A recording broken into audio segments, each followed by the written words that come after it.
Random, a treacherous frontier.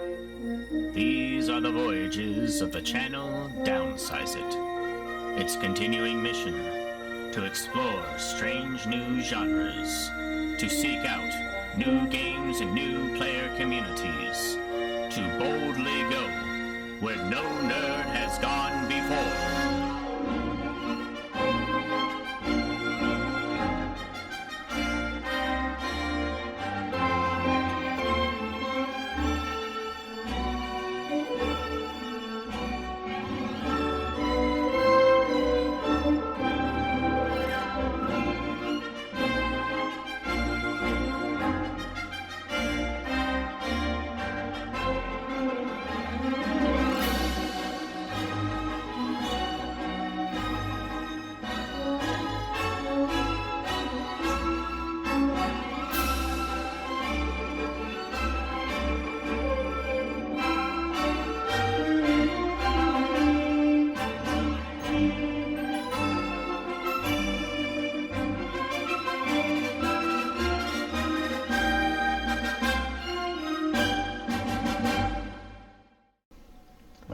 Greetings, my name is Ben, aka Downsize It, and I am here today with Social General Rob for a Star Trek Into the Unknown battle report. Yes. And this one is going to be the Learn to Play mission from the core rulebook at Perdition's Gate.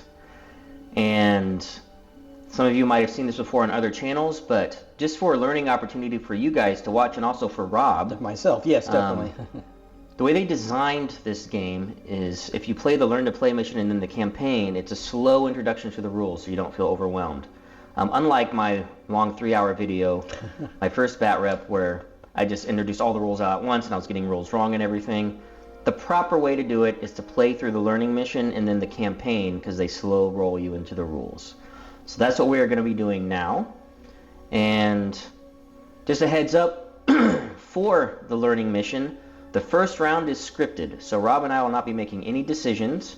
Nope. We're going to be doing all the ship moves and attacks and decisions based on the Learn to Play rules. And that includes dice. The dice are set to certain faces, and then they're re-rolled to other faces, just to give an explanation of how things work. I'm going to walk those through for you guys as well. And then at the start of round 2 is then we'll pick it up and play through to the end, however long that takes. So, coming up next, I'm going to go over the ships that are in the Learn to Play mission, as well as the officers and how they're attached to the ships. And then after that, we'll begin at the start of round 1 with the Dominion player, or not Dominion player, the Federation player, which is going to be me, playing the Defiant, will have priority.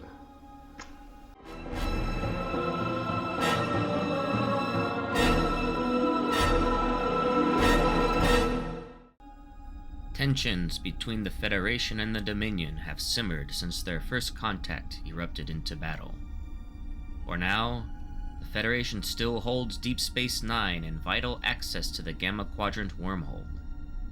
Despite this, the Dominion has steadily extended its influence into the Alpha Quadrant, resulting in repeated incidents between the two powers.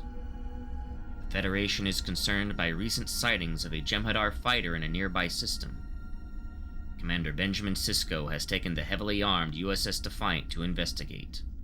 Any Jem'Hadar represents a potential threat, but for now, neither side has committed to open war. The outcome of this encounter between the Federation and the Dominion is uncertain. Each crew must scrutinize their opponent's actions and make decisions to strengthen their position enough to affect how the mission develops. As the USS Defiant enters the area, Sisko wants to scan the points the Jem'Hadar have passed by to determine what they have been doing. Meanwhile, the Vorta commander orders her Jem'Hadar crew to gather data on possible Federation sensor posts in the system.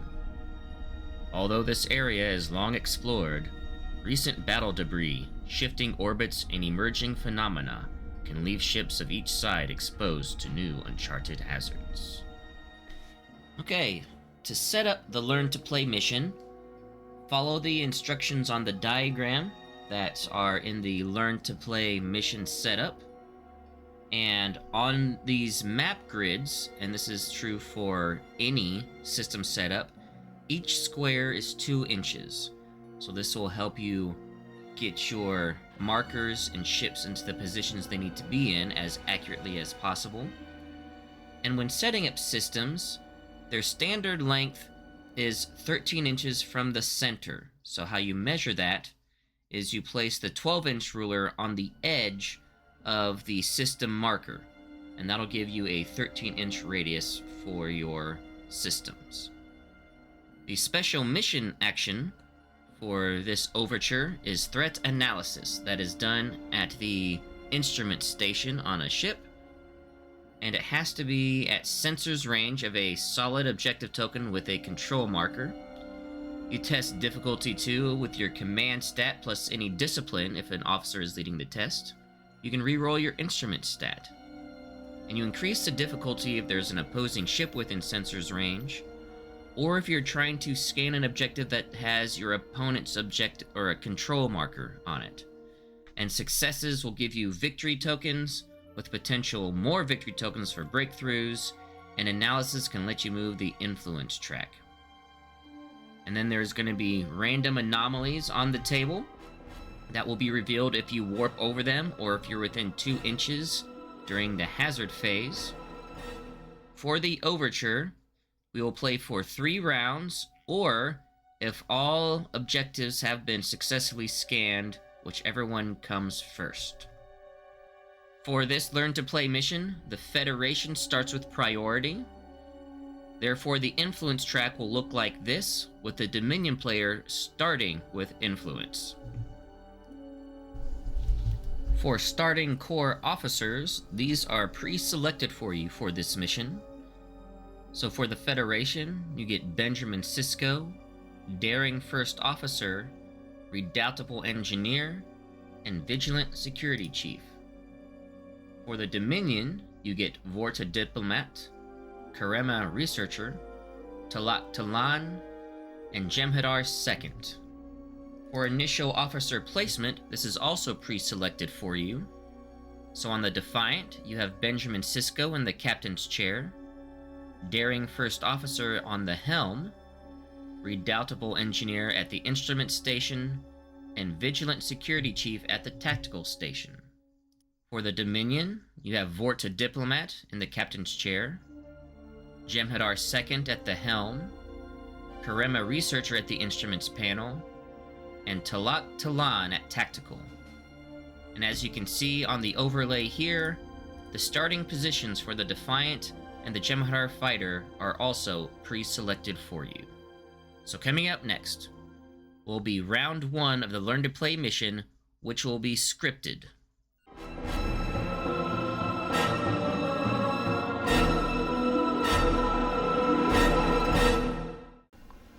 Okay, so first, playing through the game. The first action for the Federation player is to engage in a warp action. So to do that, I'm going to take Commander Sisko in the captain's chair, because that's where you do warp actions at, and it requires, I'm going to commit him, so flip him face down. And it's going to require me to have a social skill, a technical skill, and to spend 1 energy. And Sisko does have at least 1 in social and technical, so it's only going to cost me 1 energy to engage in warp. And then how you do warp is you look at the warp factor value on your ship, and the Defiant can go up to warp factor 9. And then the maximum you can actually go is based on your engine power. So the engine power for the Defiant right now is 10, so I'll easily meet that, because I'm at green alert status 1. So the choice they have you make in the learning book is that we want to choose warp factor 8. And so since we've chosen warp factor 8, we have enough engine power to make that. You get to double that number, and that's how many inches you get to go. So we can go 16 inches. In the book, though, it tells you that we're going to make a 15-inch move. So how you do a warp maneuver is that you place the ruler alongside the model of the ship, and you want to put the front edge, let me do this before the numbers face the right way. You want to put the back edge in the back corner of the turning notch of the ship that's moving. Technically, you can put it anywhere you want, just as long as you have the same, you do the same locations wherever you go. That's the main thing. As long as you are consistent where you pick it up and where you set it down. When you're moving, it is good practice to put one of these ship markers, like so that in case you need to come back to your previous spot, you know where you were, like if you made a mistake or if you want to change your decision. So this ruler is only 12 inches, so we need a little bit more space. So we'll then take our 6-inch ruler to add another 3 inches. All right, so I'm going to pick up the Defiant. And let me adjust this so you can see the full move. And then we're going to go ahead and move him up to where the back corner, when I started the measurement, is at basically the 3-inch on the 6-inch ruler, because 12 plus 3 is 15.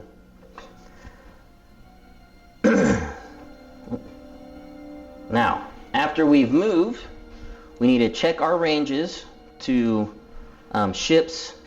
Oh, there's where I ended up. Sorry, guys didn't have that on screen.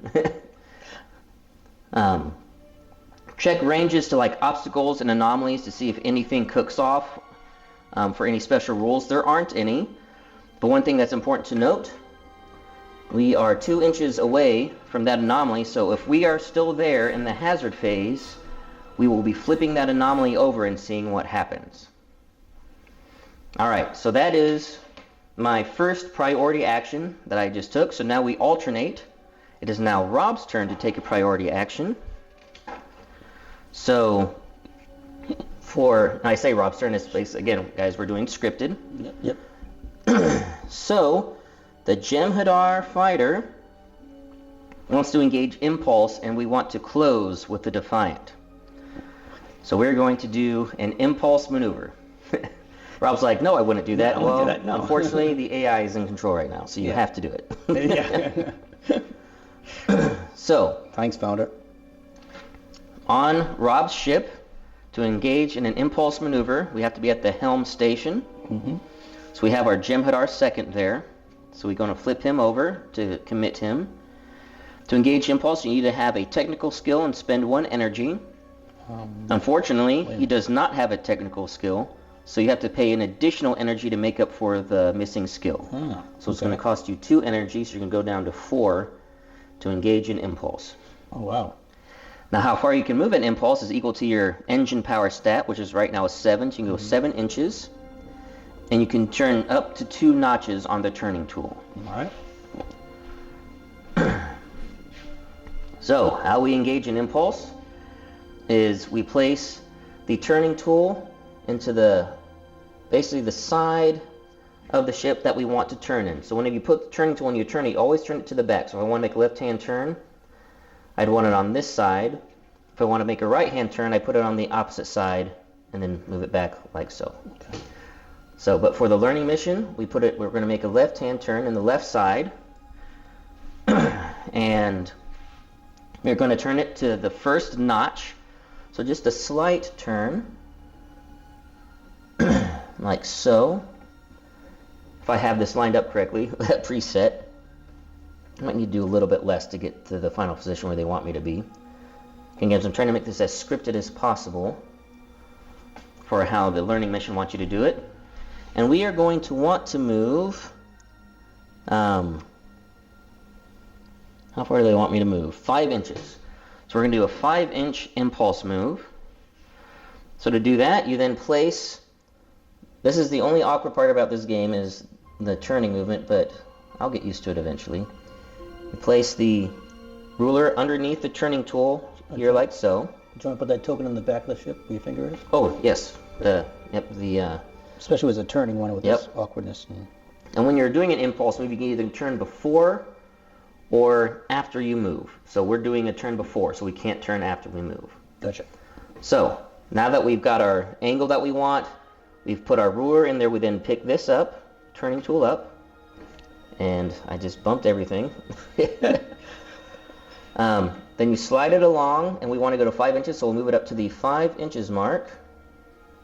Got a little anomaly in the middle of the table. Yeah, that and the anomaly itself. And then we line it up with the center mark of the tool. So you can see that we have now a slight little turn from the ship that I did.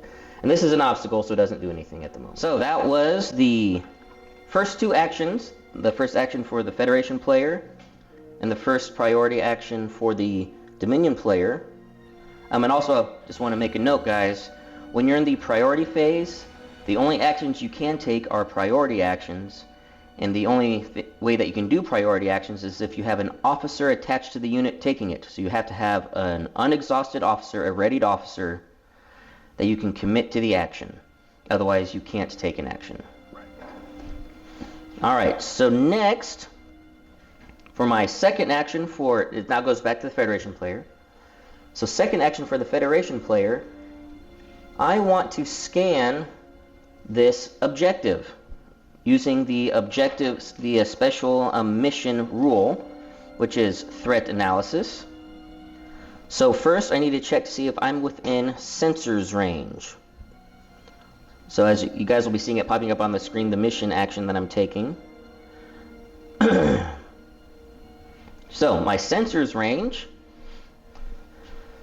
my universal sensors range is 2 inches all around. My forward sensors range is 4 plus my instrument rating.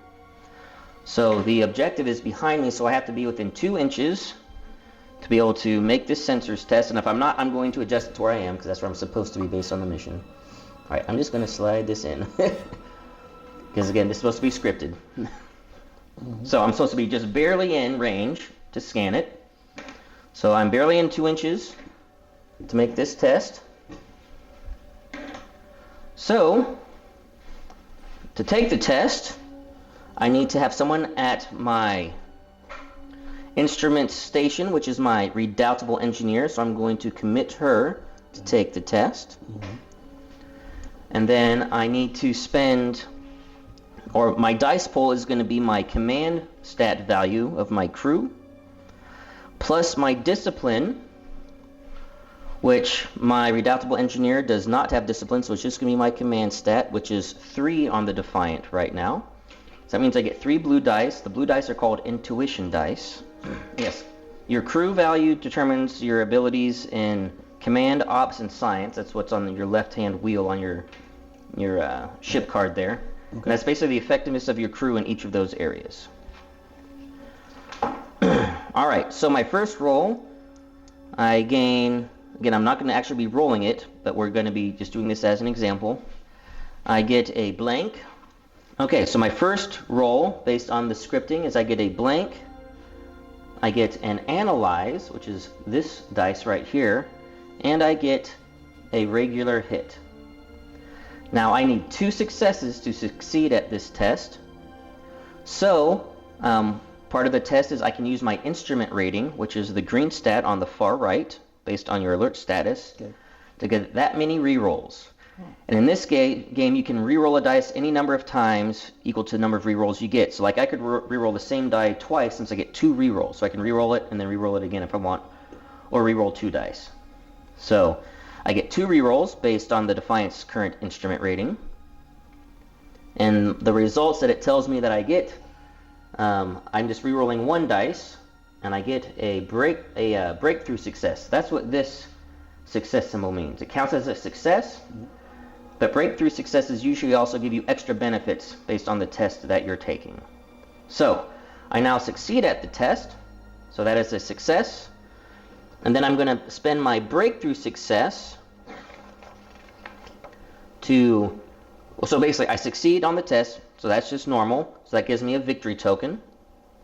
My breakthrough success lets me get a second victory token if it was my control marker, which it is. So I get 2 victory tokens. And then I'm going to spend an analyze because I'm within 4 inches of the obstacle, which lets me move the influence track by 1. Okay. So I will move the influence marker over to my side and flip it to blue. So it's now currently Federation has influence. So that is my second priority action for the first round. Let me grab my victory tokens here real quick. Yep, you get 2. Yep, I get 2. Now does that marker come off that solid object? I believe it does, since it's already been scanned. Let me double check. Yes, I remove it. So now this can no longer be scanned again. Okay. And my 2 victory tokens. Okay, so now we're going to go to Rob's second priority action. Right. Then I'm going to. You are going to attack. Yes. Okay. Of course. So, normally, when you attack, if it's without cause, based on the combat directives we have, you would incur, well, I say normally, you are going to incur -2 victory tokens. Yeah, that's... So seems like you're going to get -2 victory tokens because you're initiating combat without cause. Yeah. Now, if you were playing normally, Rob would have waited till the hail phase, Yeah. and since he's losing by 2 victory points or more, he could flip this to his combat directive to the hostile side for free. But that's not what it tells us to do in the book. You're attacking now. So Rob is going to gain 2 negative victory tokens. Instead of taking the Federation thing, which is right there, which is... Yes. Yes, instead of doing his own scanning. Oh, come on.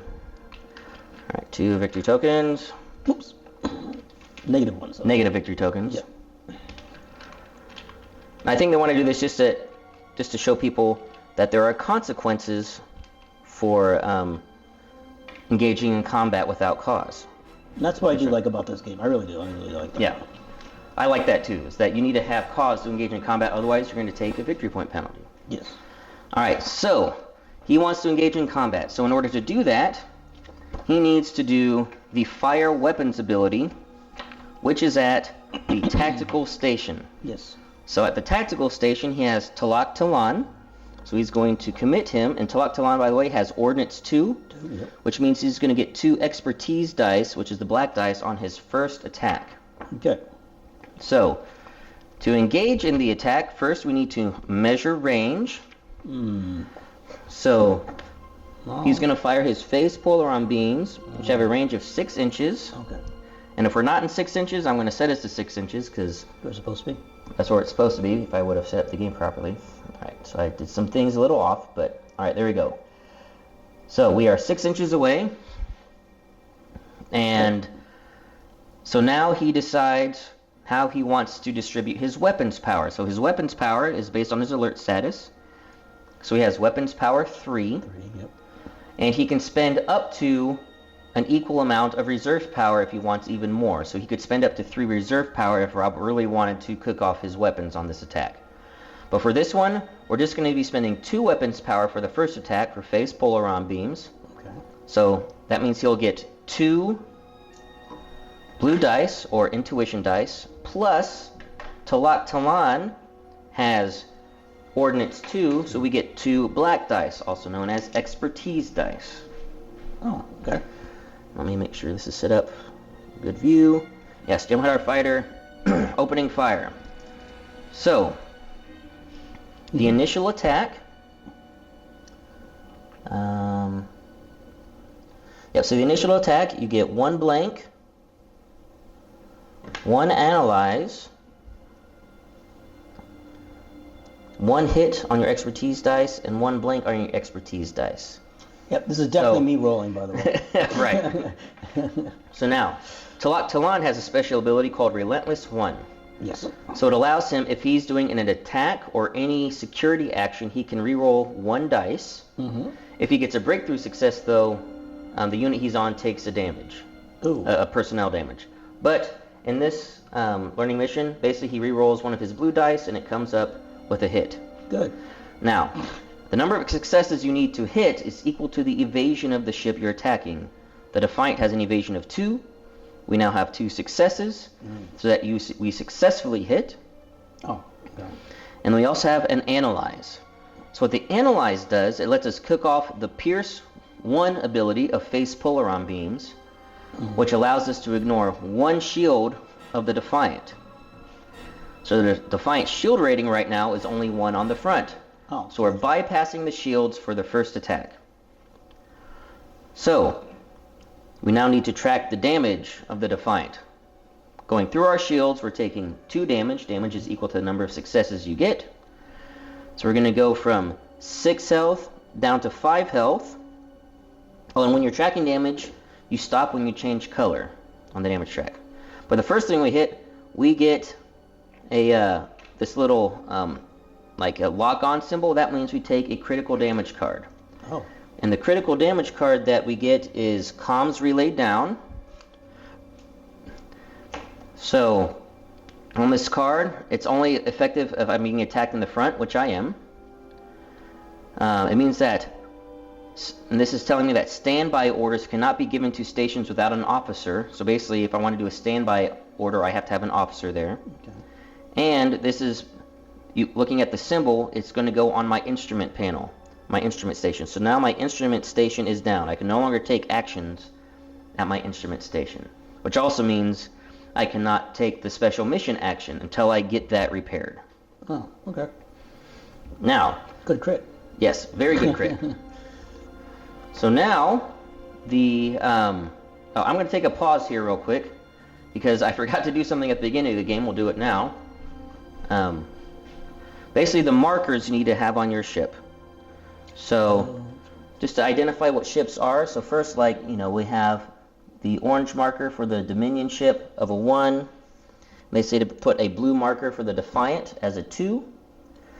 And then also system markers. So, because you'll have maps with multiple systems, and also if you're not in system, you're in deep space, and those need to be, it's clear. It needs to be clear if the ship's in system or in deep space, and which system, based on being able to attack things in ranges. So each ship needs to have a System 1 marker, and then the Defiant would have had nothing in deep space, and then when it warped in and entered the system, it would have gotten a System 1 marker. Okay. So now the next marker I'm going to give Rob's ship is this attack marker right here. This means that he has done his fire weapons action, and you can only do one fire weapons action in a round. So like in the standby phase, you can duplicate actions, but except for fire weapon actions. So now we're still in Rob's fire weapon phase. So when you're doing the fire weapons action, you can attack as many times as you have energy for that you want to attack. So Rob is going to choose to use his 1 remaining weapons power, because he only used 2 out of his 3, to fire a photon torpedo. Because that only costs 1. So to fire a torpedo, and we're firing out the front, so you place the maneuver tool in the front of the ship, and the amount of ways you can adjust it is equal to the turn number on your torpedo, which is 1. All ships in the base game have 1, except for the battlecruiser can turn up to 2. So we can turn it up to 1 notch. So we're going to do actually halfway.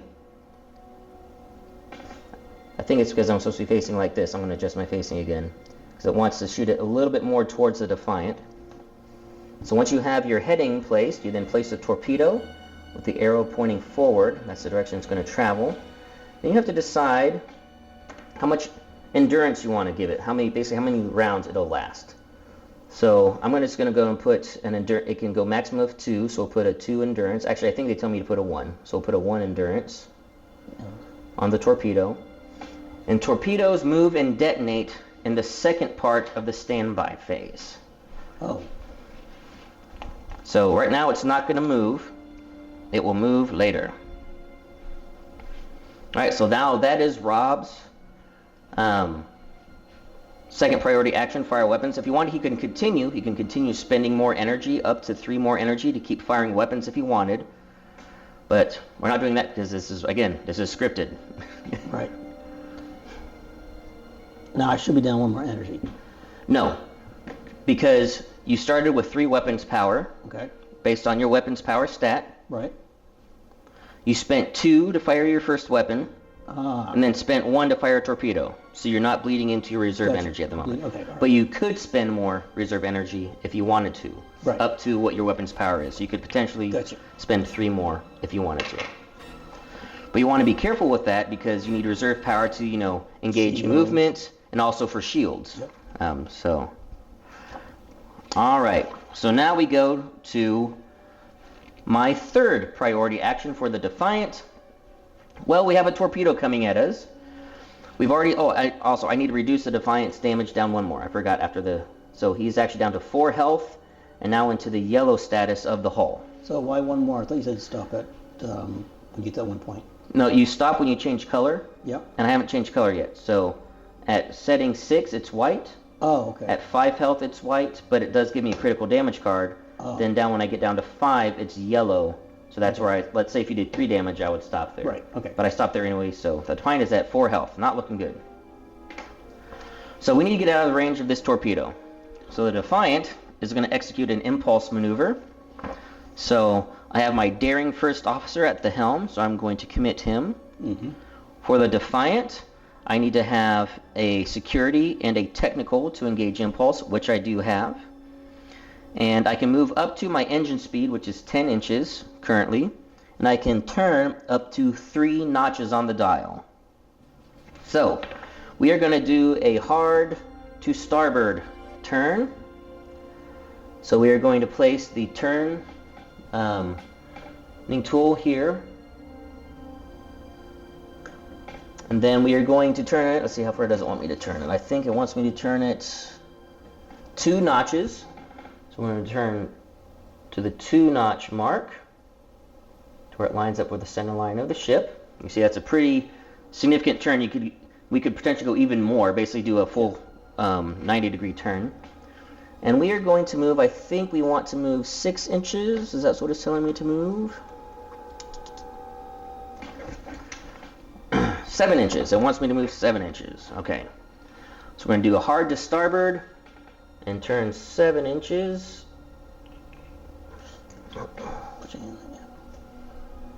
And I should be placing The chip marker then? chip marker in the back. Okay. So now I am passing over this anomaly at impulse speed, which is fine. But some anomalies, if you pass over them at warp speed, it has negative effects. So I'm not at warp, so I'm fine right now. So I place the maneuver tool back here. I'll go ahead and pick up the ruler. Things are going to just get bumped around, guys, in this game. It's not like Armada where you have to be really precise, so don't worry about it in this game. And then I place the Defiant to line up center notch to center notch. And there is my turn. Hard turn away from the torpedo. But I'm near the edge of the system, and I can't leave the system unless I do a warp maneuver. Okay, so that was my 3rd priority action. So now, next up, basically Rob decides he wants to pass. He doesn't want to take any more actions. Well, does the torpedo already go off right now? Not in the priority phase. Okay, So we're still in the priority phase. We're trading priority actions. gotcha. So now, Where's that priority marker that we need? what's that? That priority marker? Is that what that is? You go back and forth? There's a little finger that says, you should be blue and I should Oh, be yes, yes. That's one thing I need to get. Yes, There are a lot of pieces in this game. Yes. Yep, I need to have the priority marker set to my side over here to show that I have priority. Yep. All right, so then goes to Rob. Rob chooses to pass. And then comes back to me, and I choose to pass. So now we go to the standby phase. So in the standby phase, we reverse order. So whoever did not have priority goes first. So Rob would have the choice to take the first standby action, you choose not to, based on the scripting. So you pass, Of course. and then I choose to pass as well. Okay. So now that after we've done all the potential ship actions in the standby phase, you now do torpedo actions in the standby phase. All right. So now we need to move the torpedo. So how torpedo movement works, and you'll see the torpedo card on the screen there, guys. Let me give this to you, Rob, so you can see. Thank you. So torpedoes that don't have a sensor lock have to move along their long edges. If there was a sensor lock within sensor's range of the torpedo that they were attacking, they could actually track along the 4 edges. Basically gives them a bit more maneuverability. So in this case, though, You would miss no matter what. yeah, it's going to miss. So the maximum speed it can move is 4 inches based on its impulse or its engine rating. So we will place this here. along its long edge. Then it also recommends, you don't have to do this, but it recommends also putting the ship marker here just in case you need to bring the torpedo back to where it was. We then move the torpedo. Now when torpedoes move, you can place them on the side they started on, or you can put them on the opposite side of the ruler if you wanted to. So we'll put it on the opposite side of the ruler. So after each torpedo moves, we check their endurance marker. So we either reduce it down to 1, or if it's already at 1, we pick the endurance marker up. Then if the torpedo has no more endurance markers, it then just detonates for no effect. Right. And now if I would have been at range at the beginning of the movement, it would have detonated first. So torpedoes detonate either before or after movement, not along their movement. So let's say I was like sitting in the middle here, and I was out of range here, and then it moved past me, and then it was out of range here, it still would have missed me.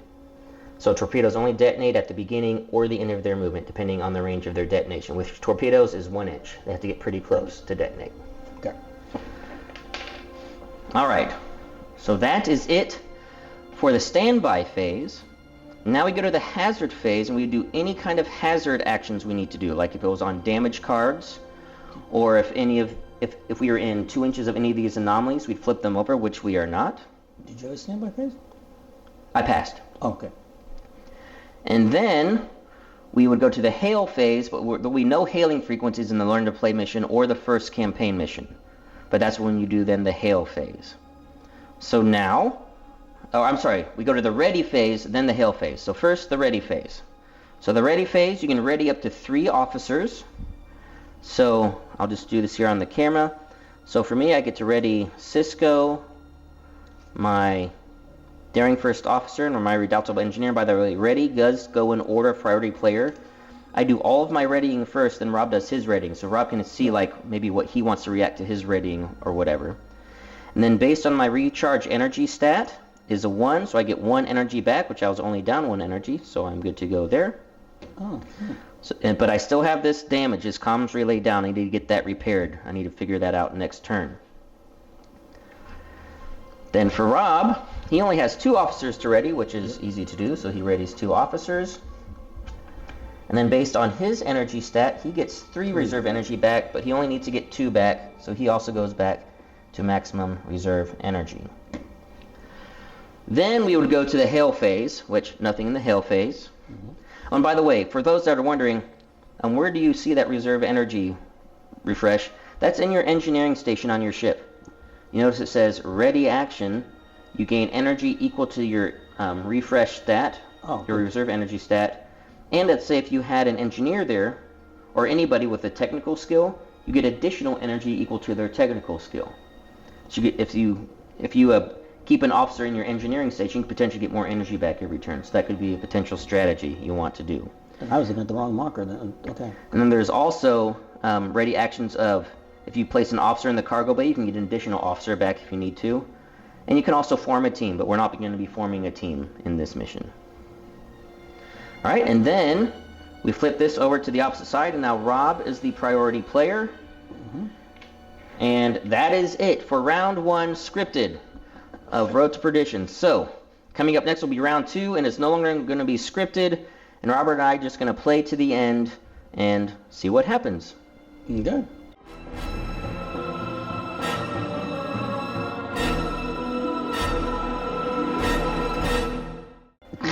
Try it out. Alright, so Rob's first choice, he's going to move Talak Talan to the instrument station to do the threat analysis mission action. The reason he's doing that is because Talak Talan has discipline, which will give him an extra black dice on this roll. Because his difficulty is going to be 3, because the normal difficulty is 2, but he's trying to take one of my control markers, which increases the difficulty by 1. Alright, so what is your command stat at? It is 3. 3, so he'll get 3 intuition dice plus 1 expertise dice, and his instrument rating is at a 2, so he'll get 2 rerolls, and he needs 3 successes. Is you adding the discipline or not yet? Yes. Okay, good. Alright, so you got 2 successes, an analyze, a blank, and a discovery. Now discoveries can be turned to whatever face you want, which I'm assuming you want to turn to a success. Yep. Now, breakthrough success does not matter for Rob's roll here because he's trying to take one of my tokens, so he doesn't have the opportunity to get a bonus victory point. But he still succeeds, so he'll gain 1 victory point. And he also has an Analyze, so Rob, you can spend that to move the influence marker back to your side of the track. I will do that. Yeah. So Rob moves the influence marker back to the Dominion side. And now I'm at -1. Woo! -1. Oh, and then this has gone to hostile. Forgot, whenever he attacked last turn, his combat directive flipped to hostile. And then I could have chosen to flip to hostile at the same time since he attacked me, which I would have done. So we're both in hostile combat directives right now. Basically, we can attack each other freely now. Yep. Okay, so my first priority action is I need to repair my instrument panel. My comms relay down. So actually I can't do that yet. I have to be at the engineering station to repair this. And I can't move anybody to the engineering station until the ready phase. Oh.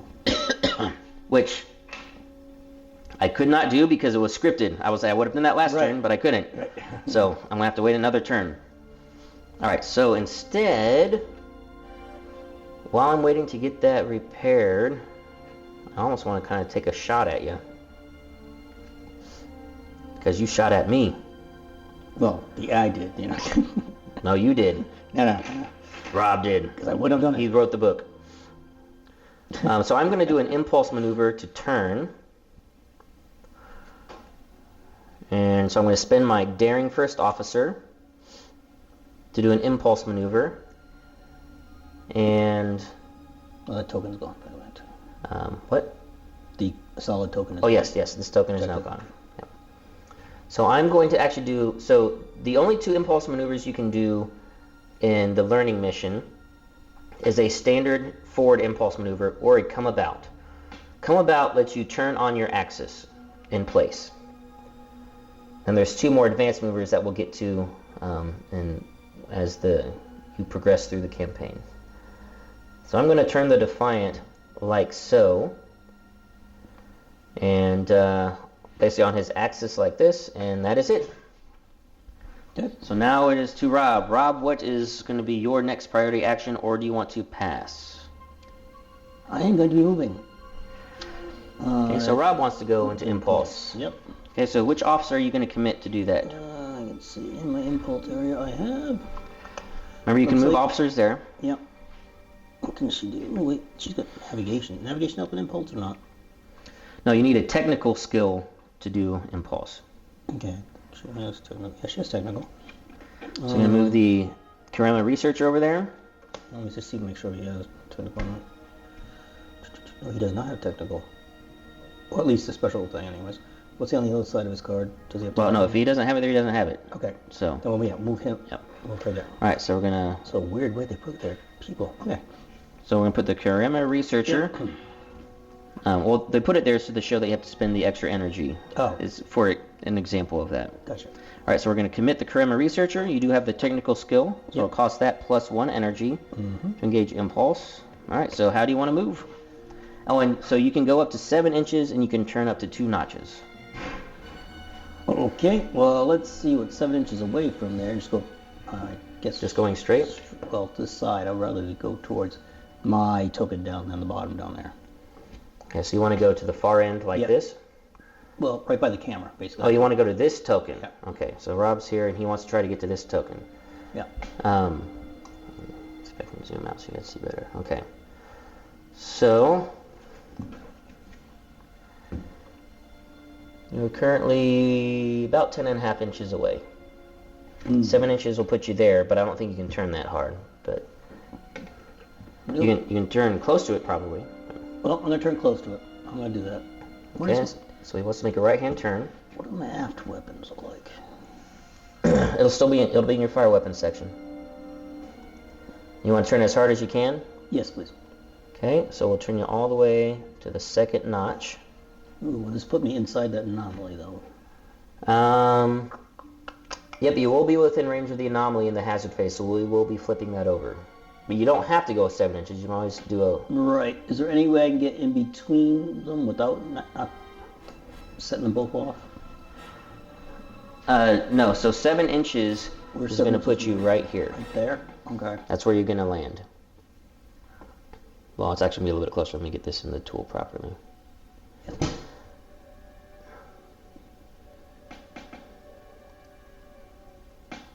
So you're going to land about right there. And away from the anomaly is 2 inches, you said? Yes. Before it goes off? So you won't hit this one, but you're definitely going to hit that one. Within or at range of 2? At range of 2.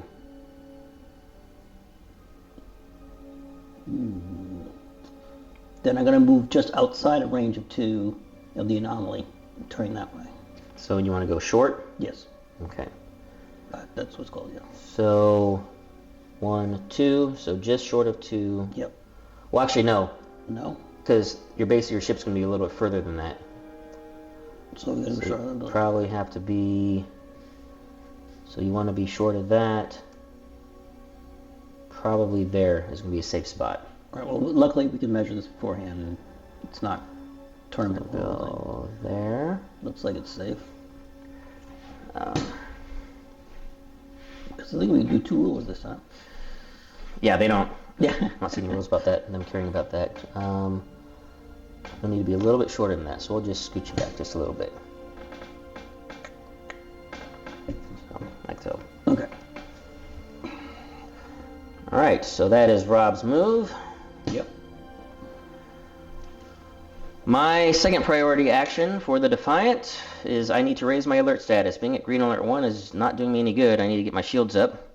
So I'm going to commit Benjamin Sisko in the captain's chair, and since I'm doing it as a priority action, I can raise my alert status by 2. So I'm going to go from green alert 1 up to yellow alert 1, which will give me 3 reserve power. I get back in return 2 shields now, and I actually have the option now of launching torpedoes. That one I need to remove your firing token, because you have not fired this turn. Yep. I would remove that during the, I think, refresh phase. I can't impulse again. No. Okay. You can in the standby phase. As a standby action, you can impulse again, but in the priority phase, you can no longer impulse anymore because you have a committed officer at the helm. Okay. Now, if I raise my alert status, what will that bring me up to? Well, you're looking at the crew side. Yep. Your alert status is over here. Oh, my bad. Okay. So if I go next one.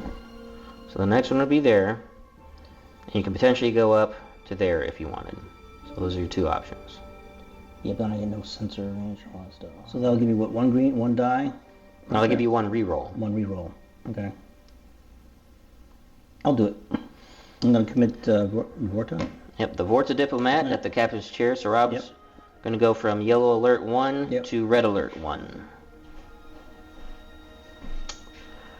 All right, for me, I am going to pass priority phase. Well, since I used up 3 officers, I think I'm going to pass as well. Okay, so now we go to the standby phase, and now I get to activate first in the standby phase. Excuse me. So for my standby action, my first one, I think I'm going to raise my alert level again. But this time I can only raise it by 1 because it's not a priority action, so I'm going to go up to red alert 1 as well.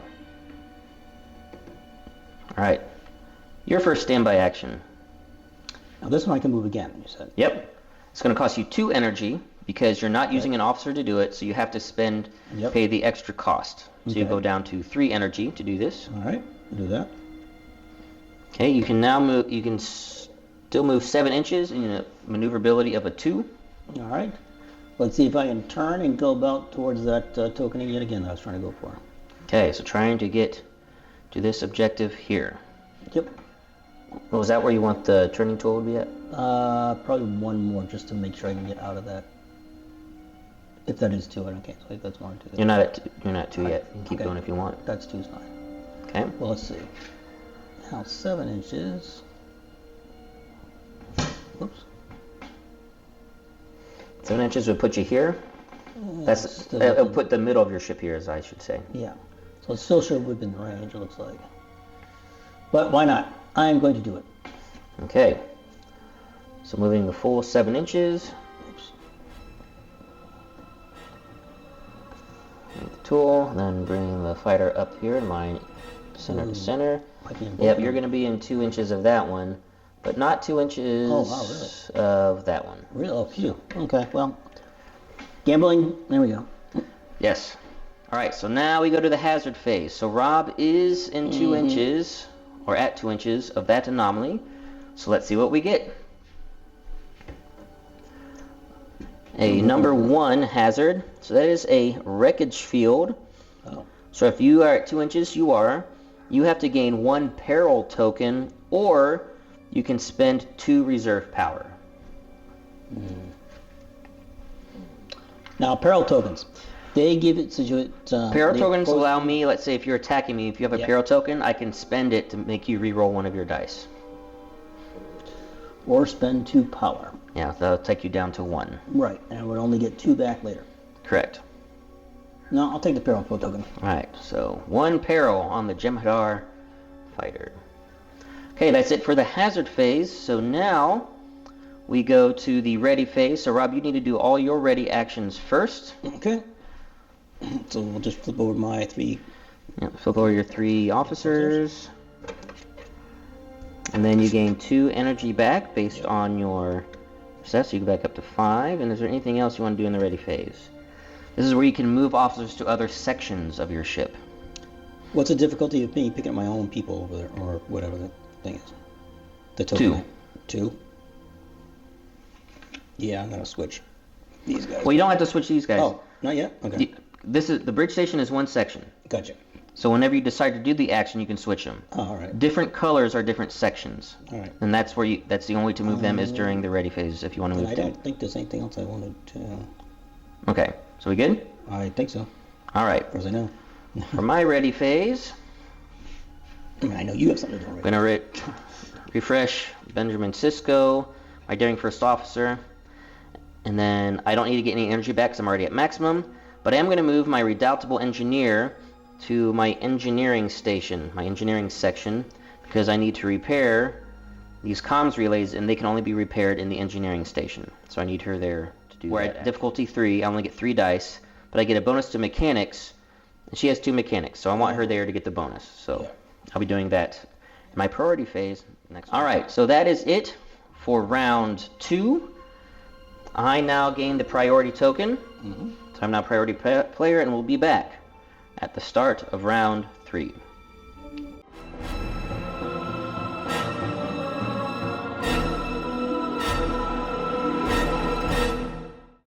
Okay, start of round 3. I'm priority player, so my first priority action is that I am going to attempt to repair my comms relay with my redoubtable engineer. Okay, so I'm going to commit my redoubtable engineer, who has mechanics 2, but also handy 1, so I can re-roll 1 of these dice.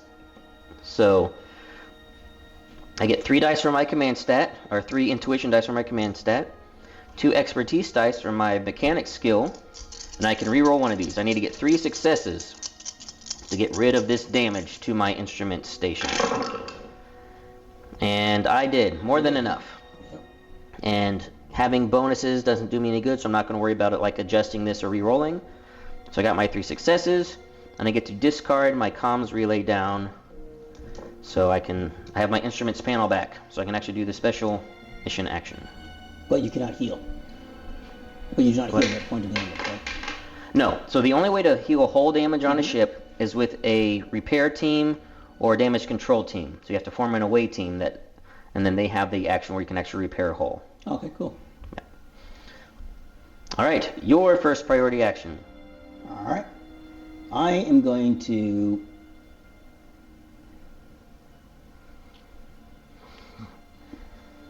impulse to the other side of that token that I'm going for. Probably going to try... Okay, so first you want to do impulse action. Which officer are you going to commit to do that? I'm going to do it the science officer again. Okay, the Perimeter Researcher. Yep. So it'll only cost you 1 energy because you have the skill. And so go down to 4. All right, so you can go 7 inches, turn up to 2. Okay. And where do you want to go? I'm going to turn, going towards the camera. Okay, so make a starboard turn. Yep. Let's see what 1 click looks like right now. Okay. And then I'm going to So go... that's a full 1 right there. That's just 1? Yep. I can go half of 1, right? Yeah, you can go any layers in between as well. Okay. So I'll go half of 1. If that makes any sense how I do it. Okay. Alright, and then I'm going to go... How many inches you want to go? You can go up to 7. Where's 3? 3 would put you here. You cannot overlap obstacles. So you have to... Where you point your finger is, that'd be your finger is. Yeah. That would be the center of your ship. You'd be landing on the obstacle. So you have to either stop before it or after it. Okay, we'll go after it then. So we'll tilt it back, I guess, because might as well... No, I'll just leave it the way it is. Yep. Okay. And, yep, we'll go after it.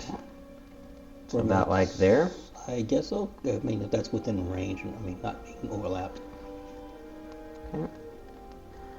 Okay, so now you're right at the edge of the system. You pretty much can't go any further this way because you can't exit the system I know. at impulse. So if you get to the edge of the system, you're basically... Think of it as a wall, guys, when you're playing. Unless you decide to engage in warp speed. And if you hit the edge, and we'll... Actually, let's make sure you haven't hit the edge. Yeah, I was gonna say, the edge is 12 inches out from the... It's technically 13 inches, so it's 12 inches out from the edge. So you have like half an inch that you can still go. Ooh, okay. But... Alright, so my next action... I think... I'm going to engage in warp speed to catch up to this errant Jem'Hadar fighter. And also, if I get close to... What's that? You can do warp inside of it? Mm-hmm. Yep. Okay. Warp speed, the only restriction is you have to go straight. Okay. But warp speed lets you go faster. Yes. So my current engine power is a 6, so I can only go 6 inches at impulse. So that's why I want to do warp, so I can double that to 12. Right. I could try to go faster than that, but for every... So right, my warp factor maximum is 9. My engine power is 6. So if I want to go faster, every missing step that I want, I have to spend an energy. So I could spend 3 energy to go 18 inches if I wanted. Wow. My goal is to get within... Let's see. Sensors range of this station, because that'll increase the difficulty for you, because I'll be contesting it. Yep. My current sensors range out the front is 4 plus my instrument rating, which is 1. So I need to get within 5 inches, at least. So I need to get to there to contest it, but I also want to get a little bit closer to maybe fire some weapons at you. Yeah. So let me look at my ranges here to decide what warp factor I want. So my current warp factor, without having to spend energy, is 6, so I can go 12 inches. So I could get to there. And basically for every additional energy I spend, I can go 2 more inches, because it's doubled. So that'll be 1 energy, that'd be 2 energy. If I just do...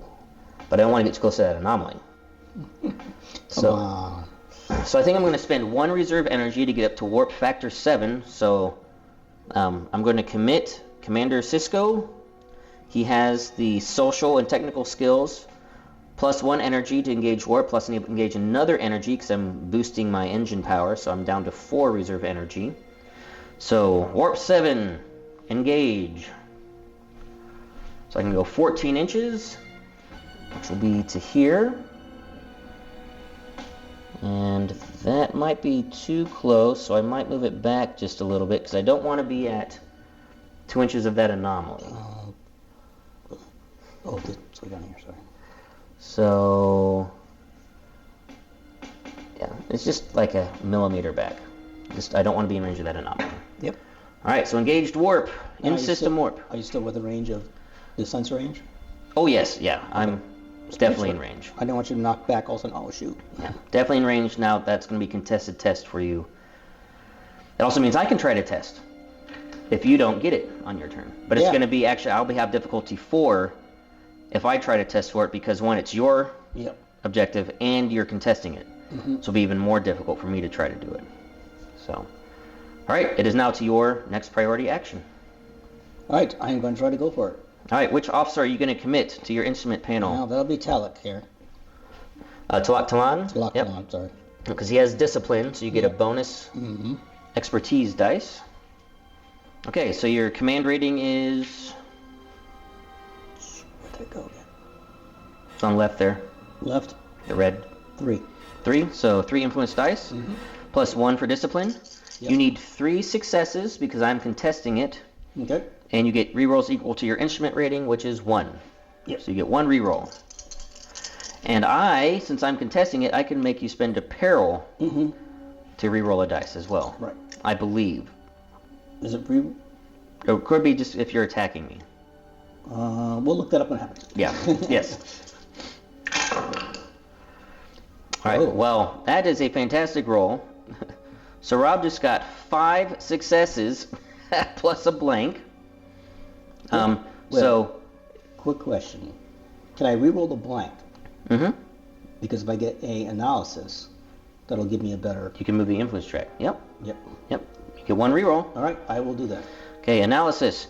So just order of operations, guys. So Rob gathered his dice, he rolled. Then the person who's rolling does any rerolls or whatever they want. Right. Then the opponent gets to choose to do any rerolls with peril. But I'm not an opponent in this, so I don't think I can affect this. Do you want to check it up real quick? Yeah, I'll look it up here in a second. But you get to reroll. And look at that. You got wow, that is like a perfect roll for Rob. This is going to be really bad for me if I can't make him reroll. So let me look up peril real quick just to double check. I'll look it up later because I can't stop you. Why? You got 2 doubles. I can only make you reroll 1 because you only have 1 peril. So even if this double goes away, you still got your 3 successes. But couldn't you take away the analysis? I could make you reroll that. Yeah. But I'm not going to worry about it. Okay. So you overwhelmingly succeed. So you gain the basic victory token. You got a breakthrough success, and it's your objective. You get another victory token. Okay. You can spend the analysis to move the influence track to your maximum value. Yep.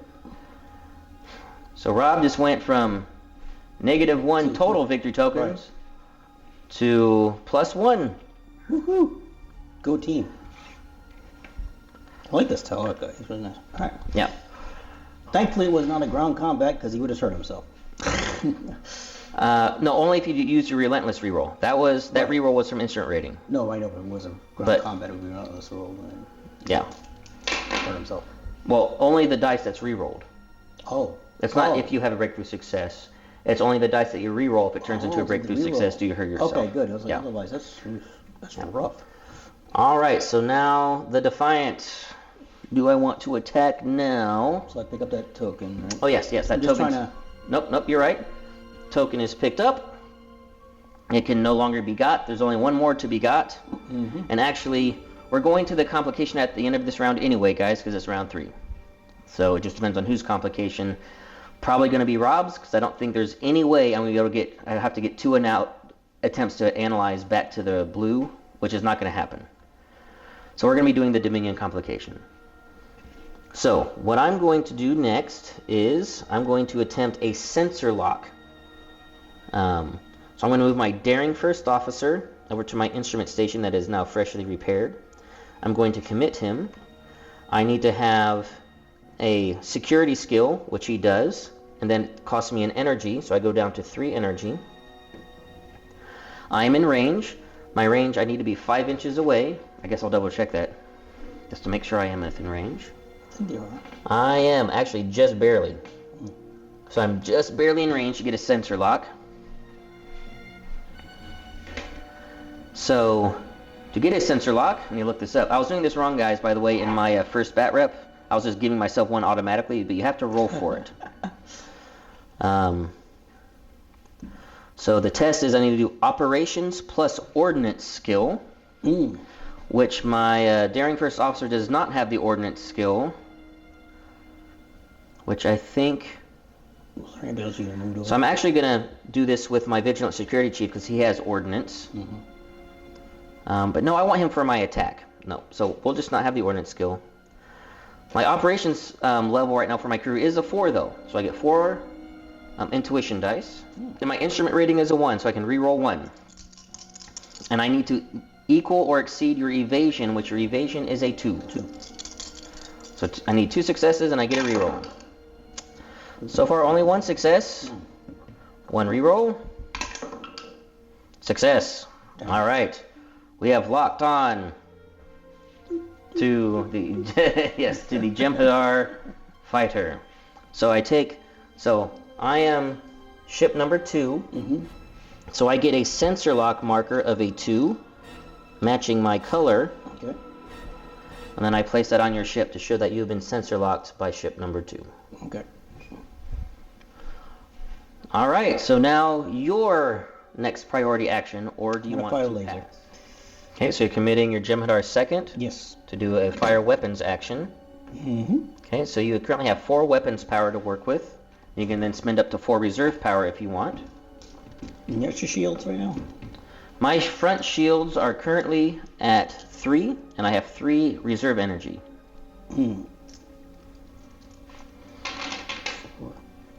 I will spend 2 energy. Well, keep in mind, Hope that this doesn't... you have 4 weapons power that is free to work with, and you're only firing 1 laser.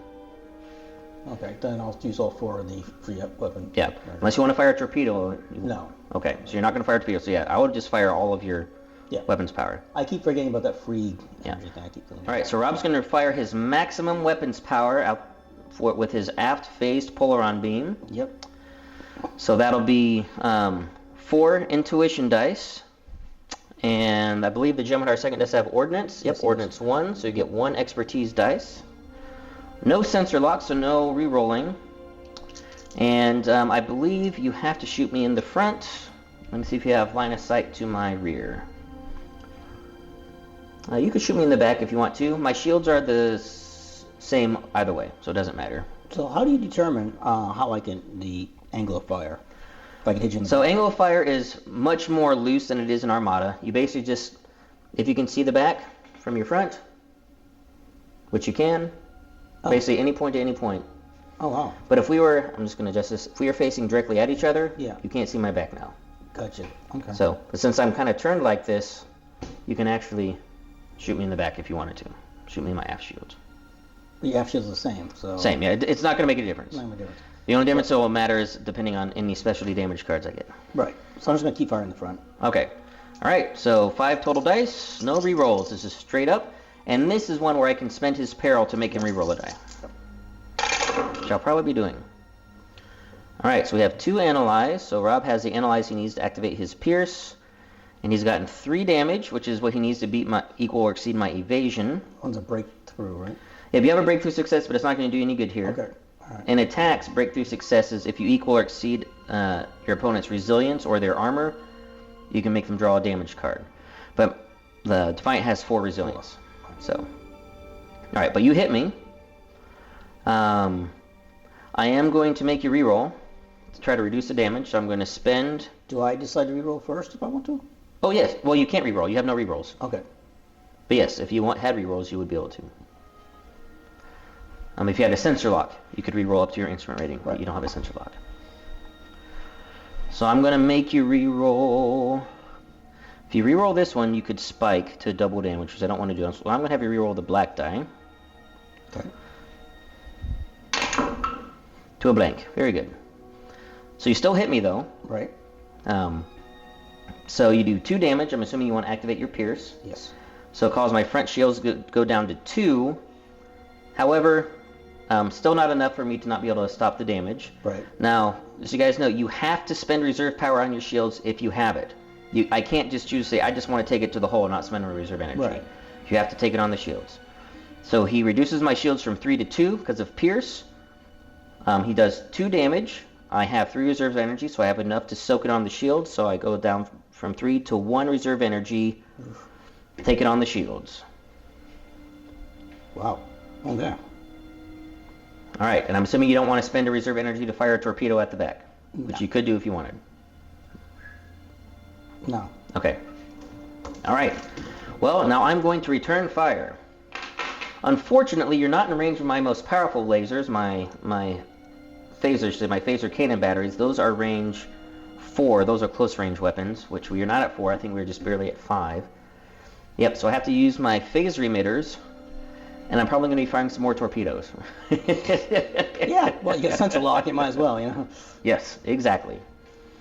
So first I'm going to do, I have 4 weapons power to work with. I don't want to go over that because I'm down to 1 reserve power and I need to start conserving that. And I'm only getting 2 back. So I'm just going to use my 4 weapons power on this attack. I need 2 of them to fire 2 quantum torpedoes, which I do want to fire 2. So that gives me 2 to fire I'm going to be firing my forward phaser emitter. So I'll get 2 dice. Plus 1 ordnance for my vigilant security chief, who is conducting this attack, shooting into the back of the attack ship, and I'll get to reroll 1 dice for my instrument rating because I have a sensor lock. Alright, so I got 2 analyze and a blank. That is not good at all. So 2 evade. Analyze doesn't mean nothing. Yeah, your evasion's 2, so I need to get a double. So the 1 reroll I'm going to do on this because it has a double. So I need to get 2. I need to get the double side to hit, which I did. Look at that. As always. All right, so I do beat your evasion. I hit. My analysis does me no good. So your apt shields are currently at 2, and you have 4 reserve power. So you take it on the shields. You go down to 2 reserve power. Yep. It's all right. And then I'm going to fire 2 more quantum torpedoes. And also going to set them at endurance level 2.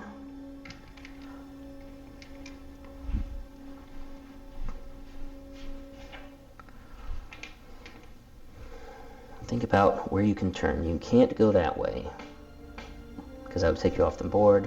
Actually, I don't know if you can move, Rob. I don't know. Well, you could potentially go that way, so that's probably... So his best maneuverability, you can maybe adjust it like this, maybe. But it's most likely he's going to go to the port. Is really his only option. Fortunately, since I have a sensor lock... Oh, actually, one thing that's going to benefit you is... Oh, you can't do it as a priority action. What? So with the Gemidar fired, if you're looking at his impulse move, if you do it as a priority action, you remove a sensor lock that you have on you. Oh, well. But it'll be a standby move, so I won't lose my sensor lock. Right. So it doesn't go away. So yeah, so I'm going to maintain the sensor lock at least through this round, through this attack. Round. But after this attack, it goes away. Right? No, it stays on until somehow you get rid of it. Oh, okay. Which you can get rid of it by doing a priority action Right. Impulse maneuver. Okay. But that won't be till next round. And my torpedoes should hit you before we get there. Should. Yes.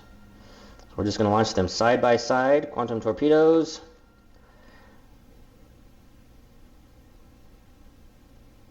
Okay. So there is my attack action. Second, or any more priority actions you want to take? Since there's a learning game, there's one I'll tell you can do. I could do a 360, right? Or I could do turns. No, that's impulse action. It's impulse action? Okay. Well, yeah, it's a learning game, so what? Well, who's your last officer? And where are they at? They're on the bridge, which I could do an impulse. No, I can't. Call alert. I can do a warp. You can warp. But I could only warp forward, or can I warp backwards or any other direction? No, forward. So if I go outside the warp, I don't go off the board personally, right? Right, you can't go off the board. Okay. But you can warp out of the system. Yeah, and save my where I. Okay. Yeah, and that would make it where the torpedoes can't track you anymore. Yep. Okay, to do a warp, I must engage the... He does have that, and 1 energy. Which I do have. Okay. So let me double check real quick. Oh, wait, I might not have something. Because I believe that when torpedoes exit a system, they basically... I don't think they can track you outside the system, so I'm going to look that up. Okay, so torpedoes can exit a system, but they lose all endurance markers. So they'll try to track you out the system, and if they're not in range to detonate, then they'll just detonate on their own and be gone. They won't keep trying to track you following turns. Okay, now where can I... Just straight? All you can do is straight when you go warp. And my torpedoes are going to move 4 inches, and they detonate at range 1. So you basically need to get outside of 5 inches of my torpedoes. I don't know if I can. So you need to get basically... Let's just assume going straight. Well, you have to go straight. I have to go straight. So They will move to here. I might be able to. Oh, actually, no. They'll move to here, and then they'll detonate here. So you need to get outside of that, which you can warp. Yeah, you can easily warp to get outside of range. All right, then I'll do that. All right. Spend 1 energy. So to save himself, Yep. the Jem'Hadar commander, the Vorta diplomat, he has the skills to engage warp, so it's only going to cost him 1 energy. Otherwise, you won't be able to do it. Right. You have plenty of warp speed. You can go up to warp 7 without spending any more energy. 14 inches. You don't need that. No. So how far do you want to warp? Just go right to the edge, as far as I can, basically, right there, yeah. Okay, so as far as you can. So basically the edge of the map. Okay. Just to ensure in case any measurements And are off. since he warped out of the system, I will remove the System 1 marker to show that he is no longer in system. And the sensor does not go away. Nope, maintain sensor lock. Okay. I'll double check that, but I don't think the sensor lock says you lose it if they leave system. Let me look here. Oh, if you engage warp with a sensor lock, you lose it. Yep, so engaging warp also made me lose the sensor lock. What's to say? So that's another way to get rid of a sensor lock is just engage warp. Woohoo. Nice. All right, well, I'm going to pass. And back to you. I think you have to pass, yeah, Pass, yeah. because we've exhausted all of our officers. So now we reverse turn order in the standby phase. So what you get to take 1 standby action, Rob. What's going to be your standby action? That's a good question. I'm really not sure what standbys I can do left. I guess turn in place. Well, not turn in place. Yep. Impulse back. maneuver. Yeah. So that'd be cost 1 energy though. Well, actually, it'll cost you 2. Can't do it then. Yep. So you can't do it because you don't have because you're doing it without an officer. So it costs you, and you only have 1 energy. Yeah. So I don't really think there's anything you can do. No, I don't think there is. Not that I can think of anyways. Unless you want to fire a torpedo at your butt and see if it'll track in and hit me. Yeah, right. I don't think one come out of warp will actually. It might, because it'll fly into the system, and if it's in range, it'll detonate. And if not, then it'll, it's going to detonate either way. So let's just experiment with this. All right, so let's see. I'm just going to do an example. Let's say you fire your torpedo. Photon torpedoes can go 4 inches, so that's where it would go. Then it'll travel 4 inches at the end of this standby phase to there. Okay, so it would not be in range to detonate against me. Okay. Now, could it detonate your other torpedoes? No, but you can shoot torpedoes down with like your phasers and stuff. Oh, you can. Okay. Yeah. Oh, that's handy to know. Oh. Yes. Yep, you can shoot down torpedoes, probes, and escape pods. Oh, cool. Well, anyways, I pass. Yeah, so pass. So for me, let's see what I want to do. Do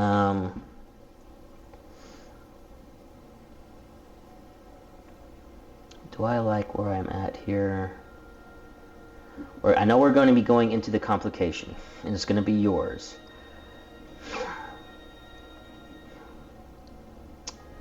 I think I'm going to pass as well and do nothing.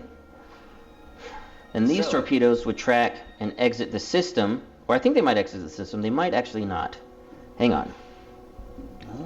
If they don't exit the system, they'll still be on the board for one more round. Yeah. So let's see if they exit the system or not. They don't. Okay, so they're still in system. So if you decide to come back in system here, they'll still be there. So be careful where you want to enter the system again. Yeah, well, that's what I got to figure out. Yep. All right, so quantum torpedoes, the second round volley is still there. Rob's influence track, or the influence track is on Rob's side, so we're going to be doing his complication. So I'm going to get that set up, and then we'll be back at the start of round 4, where Rob will have priority.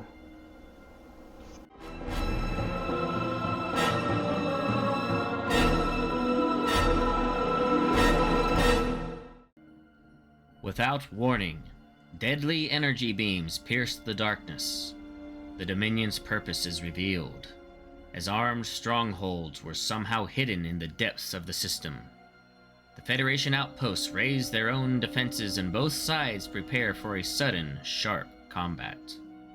Each side now seeks to come out on top of the sudden combat and disable or destroy the enemy ship and outposts before escaping. Okay, so setting up the complication, outpost ambush for the Dominion.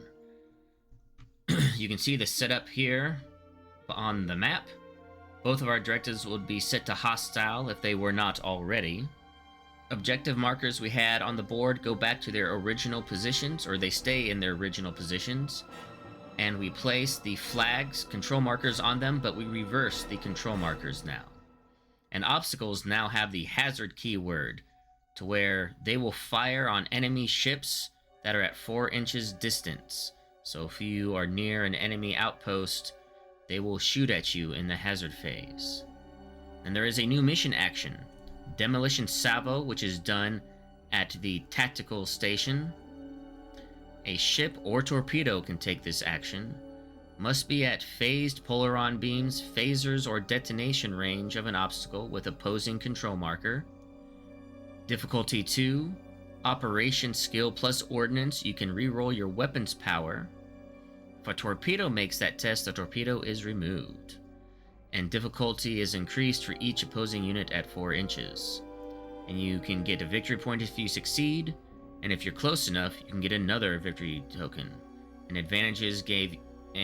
analysis give you advantage, and if you fail, you gain a peril. So as we go into round 4, who will win this outpost ambush? Who will come out on top? The Federation or the Dominion?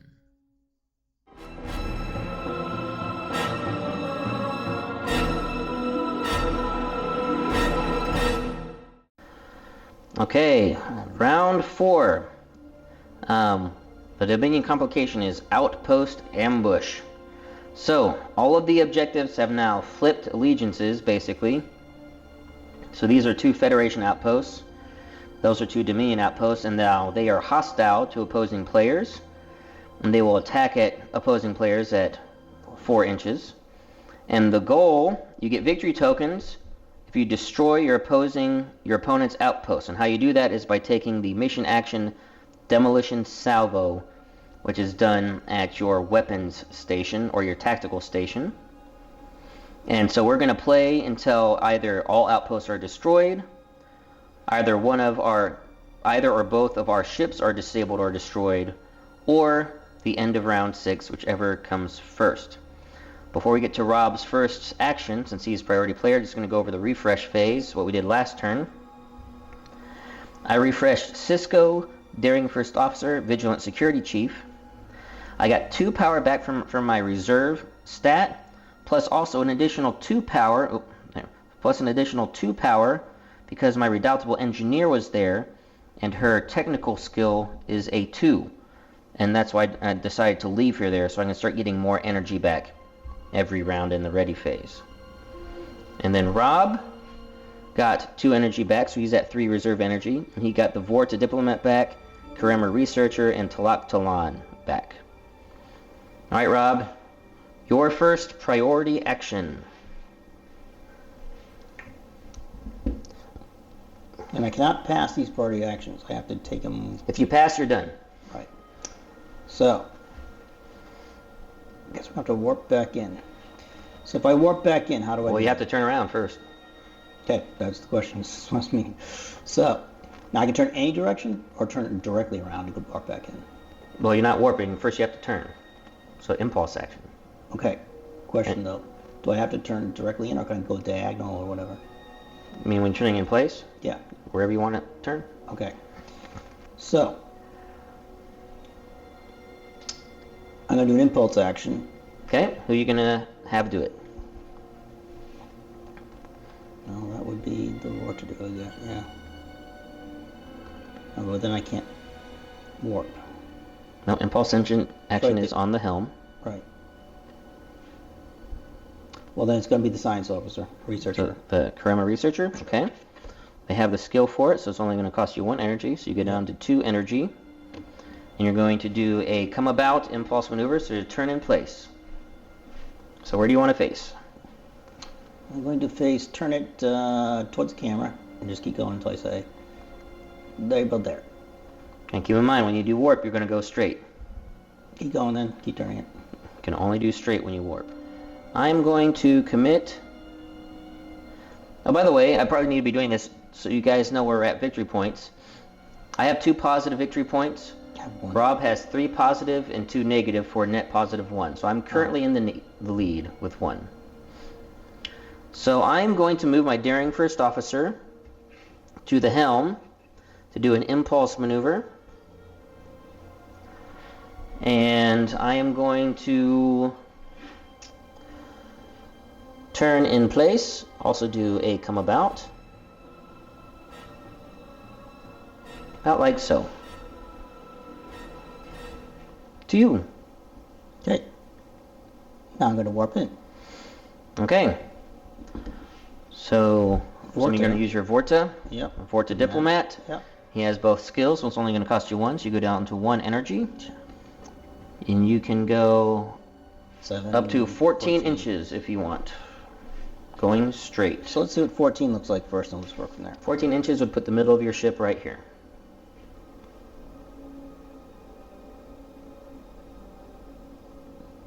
And turning costs 1, and then firing costs 1 as well, right? Well, you've already done an impulse move, so you can't impulse move about, again until the standby phase. Yeah, I'm talking about future moves. I'm trying to figure out how much power I have is why. Well, you actually can't move again because you only have 1 energy. And it's going to cost you 2 energy in the standby phase to move again, so you can't move again. And firing costs 1, right? At least 1. Oh, because I have 4. Firing. 4, because I have 4, and that's right. It's equal to your weapons power. So you have weapons power free, so you have 4 weapons power. Yeah, 4 weapons, yeah. Okay. And I still would I be inside the sector at that point, or not? Yeah, as soon as you overlap, you decide, when you're doing a warp maneuver, even if you're just barely touching the sector, you declare if you can be in or out. I will go just a little further in, another 1 inch in, I guess. So like there? Yeah. Okay. Yeah. Alright, now you're in system, so I will give you a system 1 marker. Alright. To show that you are in system. Hello there! Hello. Alright. Defiant. Word comes to Cisco. Captain, or Commander. He's not a captain yet. This is Commander Cisco. The Jem'Hadar attack ship has re-entered the system, and they are within weapons range of our outpost.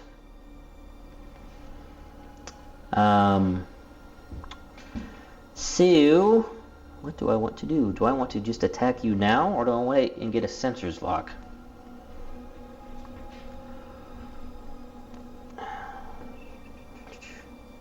Am I in range of my pulse cannons? That's the question. I am not, so I don't want to attack. So what I'm going to do instead is I'm going to move Cisco. I think I want Cisco to do this. Yeah, Cisco's going to go down to my instrument station. I'm going to commit him to try to get another sensor lock on you. And he has Ordnance 1, so I will get a bonus dice. And just double checking again, this is an operation skill, right? Still learning this. Yes, operations test plus ordnance. So the Defiance operation stat right now is 4, so I get 4 intuition dice. Plus Cisco's expertise dice. And I can reroll 1 for my instrument rating. And I need 2 successes to get to your evasion. And I got 2 successes. Barely. Yeah. Yep, so I'll put a fresh sensor lock on you. What are you wanting to do? I'm gonna fire the station. Okay. So I'm gonna move Talon over there. Yep. Commit him to do a firing action. He gets Ordnance 2. Yep. Although this is technically not an attack. It's not? No, we're doing the special mission action. Okay. Which is Demolition Salvo. So you'll be doing your operation stat plus your ordnance. Get to reroll your weapons power. See if I'm opposing. I have to be at 4 inches to oppose. Oh, you should be. I am. So this is going to be 3 difficulty for you. To try to destroy this station. Alright. Okay, what's your ops stat? Ops. Yellow. Yellow. On the left side. Where your crew's at. Thank you. Alright, that is a 4. Okay, so 4 intuition dice. Talon has an ordnance of 2, so 2 expertise dice, so lots of dice here. Yep. You need 3 successes, and you can re-roll up to your weapons power, which is what, 4? 4. Yeah, so you get 4 re-rolls. Wow. I mean, you're probably going to get this. Hey. All right, you got it already. Yeah. So, but I'm going to tell you some things where you might want to re-roll. Yeah. So you got 4 successes, a blank, and a discovery. Discovery you can change to whatever you want. Oh, also for discovery, if you choose not to turn it to a dice you want, you can spend it to gain an advantage token. Interesting. And what does advantage token give you? It lets you re-roll on your side. Now, what if I have a peril at the same time? So if you have a peril and an advantage in the refresh step, you have to use advantage to cancel peril out. But that's refresh. Okay. Yep. Let's see. Speaking of, I'm checking peril. Yep. Looks like I can make you spend peril to reroll tests that aren't an attack. So, interesting. Alright, anyway, that's not what we're doing here. So you succeed, so you'd gain a victory token. You are at 2 inches at least. Yeah. If you had a breakthrough success, Which you get an additional one, which you can set the discovery to breakthrough. So we can do that. So set this to a breakthrough. Well, I get a re-roll, right? First, would I want to do that? Or do I want to If you want to. But let's... Okay, good. Sorry. And then if you have an analysis, you can add an advantage token. So if you want to try to get some re-rolls to get it for free, so like I would recommend keeping the discovery because that's powerful to have. Yeah. You only need 3 successes to succeed, and you get 5 re-roll chances to try to get an analysis and a breakthrough with those 2 dice. Let's do it. All right, so first 2 re-rolls. No. Second 2 re-rolls. So that's 4 total. There's an analysis, and then 1 more of your 5 re-rolls, so you can get a breakthrough for free. No. Oh. So you might want to turn this then into a breakthrough to get the extra victory token. All right, so that was a really good roll. So Rob is going to get 2 victory tokens. That's going to put him at net +3, which is then he's now in the lead by 1. And then he's also going to get an advantage token by spending that analysis. So he then gets an advantage. Yep. All right, so now to me. Yep. I think I'm going to pass. So is that station gone? Oh, yes, I need to remove this token. Yeah, Okay. this Federation outpost has been destroyed. Oops. Alright, so yeah, I think I'm going to pass. Yep, I'm going to pass. I'm not going to spend my Vigilant Security Chief at this time. To you, Rob, I think you have to pass. You have no more officers to commit. No. Alright, so we go to the standby phase. So since I was not priority player, I go first in the standby phase, and my standby action is firing torpedoes! So I'm going to do a fire weapons action, so I'm actually going to fire my phasers and then also launch torpedoes. So I'll launch the torpedoes first just to get those out of the way, placing them down. 2 more quantum torpedoes. Then I'll use I have 4 weapons power, guys, so I'm going to use my 2 remaining weapons power to fire a phaser blast at this Jem'Hadar fighter. And since I know you can't move, I'm not going to try to lead you too much because it's not going to matter. Actually, I think this is removed completely. I'm hoping this is just going to be overwhelming damage coming in. I'm hoping it's not.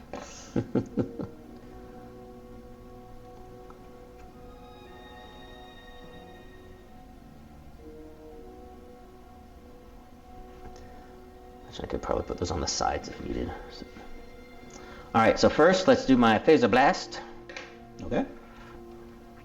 With my forward phaser battery, I'm just using 2, so 2 intuition dice. I don't get ordnance because I'm not using my Vigilant Security Chief. I basically wanted to get everybody to refresh next turn, that's why I didn't want to spend them.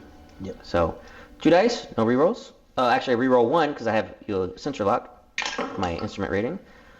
That's a hit. I'm going to reroll this to try to get more damage. No. So I do equal your evasion. Yes. So it hit you with 2 damage. I was shooting in the front, by the way. Yeah. So you have 3 shields on the front, but only 1 reserve power. So you can only take 1 of this on the shields. Right. Then you're going to take 1 damage. So you're going to go down from 5 to 4 hull. There's no crit damage or anything, and it's still in the white. Phew. All right. Now your standby action.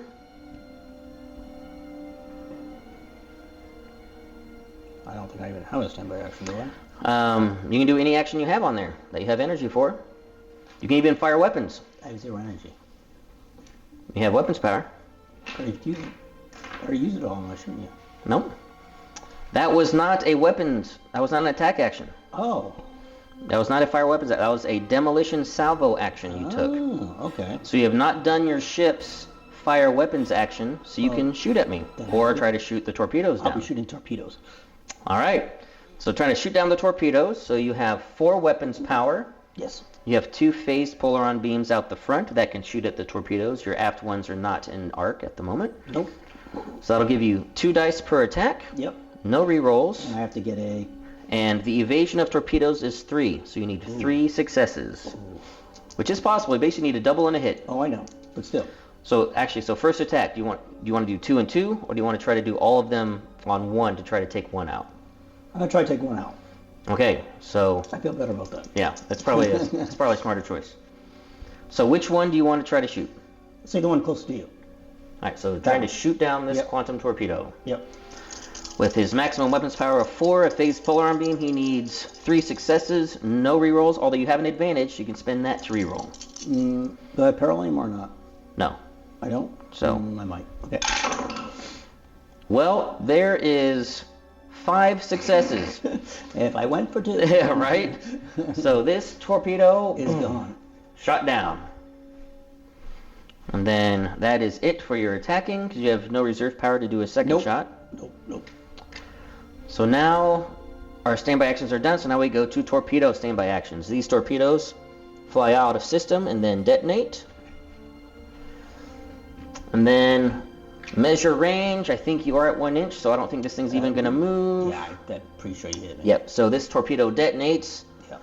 Quantum torpedo, poof, onto the front side. Shields are down. I'm hoping this hurts a lot. Oh, but it doesn't. So, quantum torpedo. I'm glad I hit 1 at least. Yes. Gets 4 expertise dice, so 4 black dice. Ooh. Since I have a target lock, I get to reroll equal to its instrument rating, which is a 1. Ooh. So I get to reroll 1 dice. And torpedoes have the breach 1 ability, which means that I can go through 2 colors on your damage track before I stop. Oh. Okay. All right, so here we go. Quantum torpedo detonating. Oh, wow. Really good roll. Yep. So I'm going to set both of these to breakthrough successes. Why not? Because that will equal or exceed your resilience. Exceed. Your resilience is only 2. Yep. So I need to find out if you draw a damage card before I do your hull damage, or if you draw a damage card after. So let me double check that, since I did breach. Okay, so I reduce your hull value first, then that's part of the resolve damage step. So I'll be reducing your hull value, but no, you took 4 damage. Oh, 4. Yeah, I'm sorry. Then during the post outcome effect, I then spend those dice that I have remaining, like if you had canceled any by shields or whatever, to then make you draw another card. So that's when it happens. So first you're going to be taking it on the hull, then I'll see if I make you draw a damage card. So you take 4 damage. I'm probably taking that. And I can breach you 1 time. So dead. Down to 3. We're now in the yellow. Normally I would stop. Normally. But since I have breach, I get to keep going. But first, we have a damage card we need to draw because we have that symbol. Mm-hmm. So we draw exploding panels. So I assign to a bridge station. I did hit you in the front. And the hazard step, you don't have any peril, so that's not going to matter. So I think I'm going to put this on your weapons. Actually, I'm going to put this on your helm station so you can't escape. So right now, you can't do any impulse maneuvers until you repair that. Okay. So that was just 1 point of damage to hit the yellow. Normally I would stop. Since I have breach 1, we keep going till we hit the next color. Right. So down to 2, still at the yellow. Yes. Down to 1, so now that's orange. So I stop, but that means crew damage, so your crew values go down by 1. Okay. So you're now down to 1 health remaining. Yes. And then you draw, then I'm going to spend 2 of my breakthrough successes to draw another card. Oh, okay. Because I only need 2 to equal or exceed your resilience. Yep. Guidance system shot. That doesn't sound good. After the ship makes a warp maneuver, an opponent may rotate it up to 1 notch forward around the turning tool. So basically, when you do warp, I can make you turn your direction. This is also at the helm station. So 2 damage at the helm station. All right. Heavy damage Yeah. to the Jem'Hadar fighter. Wow, very nice. I'm glad I got rid of that little torpedo. So now we go to the hazard phase. So in the hazard phase is when the stations would attack, but no one's in range to attack. Are you still within the hazard, though? Is that a hazard? No, I'm not. Yeah, I was outside the hazard. Okay. So I'm not at the hazard range. I made sure I was. All right, that's it for round 4. I will now gain priority as we go into round 5.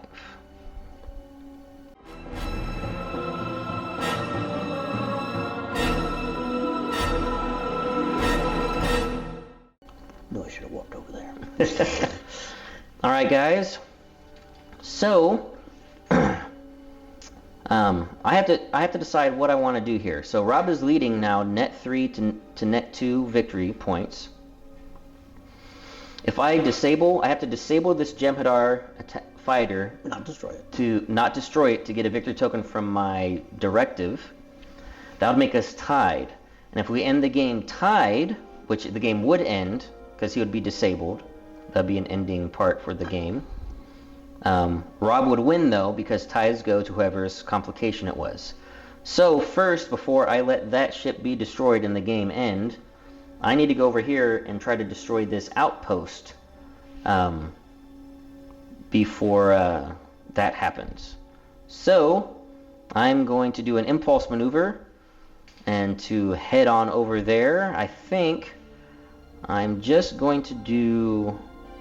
I think I might just do a come about and then warp over there, actually, because I don't think I can turn hard enough at my current alert status to get close enough to initiate an attack. Actually, no, I can turn pretty hard. I can turn 2. So we'll do an impulse maneuver. So I'm going to use my Daring First Officer to engage impulse. I can move 6 inches. I can turn 2 notches. Let's see, what range do I need to get in? Basically need to be at phaser range to do the demolition salvo action.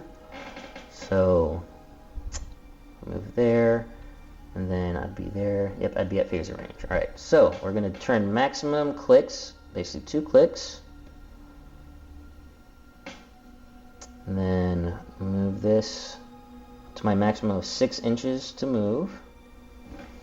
And yes, this is presenting my aft section to this Jem'Hadar fighter, but I think they're pretty crippled. I'm not worried about them hurting me at the moment. So that is where I'm moving there. And I should be in range. Oh no, I'm not quite in range. I didn't measure right because I was going to swing out. Oop, that was a mistake. Just one more turn, that's all it is. Yep, I'll have to do it next turn. Because I have 6-inch range on my phaser arrays, I think. Yes, so I'm in range of my phaser arrays, not my phase. Yep, so I am in range. Okay. You did do it right. I did do it right. Unknowingly. All right, Rob. I think you're talking about your cannons there. Or whatever. Yeah, my cannons, I'm not in range. All right. I am going to do the repair. All right, which one are you going to repair first? From the mid bay first. So which is the mid bay. So the going to commit the Karema researcher in the mid bay to repair exploding panels. Yes. It's a difficulty 3 test, so we want to get the mechanics benefit. Mm-hmm. Okay, so what's your command rating? That's the red one at the beginning, right? 3. Mm-hmm. All right, so 3. Mm-hmm. Then you get 2 expertise dice from ordnance. Yep. And you need 3 successes to repair these exploding panels. Mechanics, right? Not ordnance. Mechanics, yeah. And you got 3 successes. Good. And it doesn't do any good to have bonuses. Nope. So just exploding panels discarded. That's fine. All right. All right. Next, to me, I am then going to go ahead and do the demolition salvo action. Yep, and I'm going to go ahead and commit my vigilant security chief so I can get his ordnance benefit. So I need to test, I'm going to try to destroy this outpost, this enemy outpost right here with my phaser arrays. And I test operations plus ordnance. I get to reroll my weapons power, and I need just 2 successes because no one's opposing it at the moment. So my operation stat is a 4, so I get 4 intuition dice plus 1 black dice for ordnance, and I can reroll up to 4 times. 2 successes. And I also want some of those bonus dice too. Well, I got my 2 successes. I got an analyze for an advantage, but I also want breakthrough to get an extra victory token. So I'm going to use 3 of my 4 rerolls right here. Oh, you can change one into one. But I got, yes, the discovery, which I will... Actually, I've got 1 more reroll. I'll do that. Nope, didn't get with it. So I'll use this to turn this to a breakthrough success. So that'll give me 2 victory tokens and an advantage. So that'll put me up net +1 for now. Alright, Rob. Your next priority action. Okay, in the cargo bay, we're going to try to repair the other card, the other critical. Yes. Okay, so Rob is going to be committing Talak Talan. He does not have mechanics, so this is just straight up 3 dice from the command value. Yep. But this one's easier. You just need 2 successes. And this is trying to repair the guidance system has been shot. No successes. So since you failed, you gain 1 peril on the ship. Okay, now next to me, I am going to pass, I think. I've already got a sensor lock on you.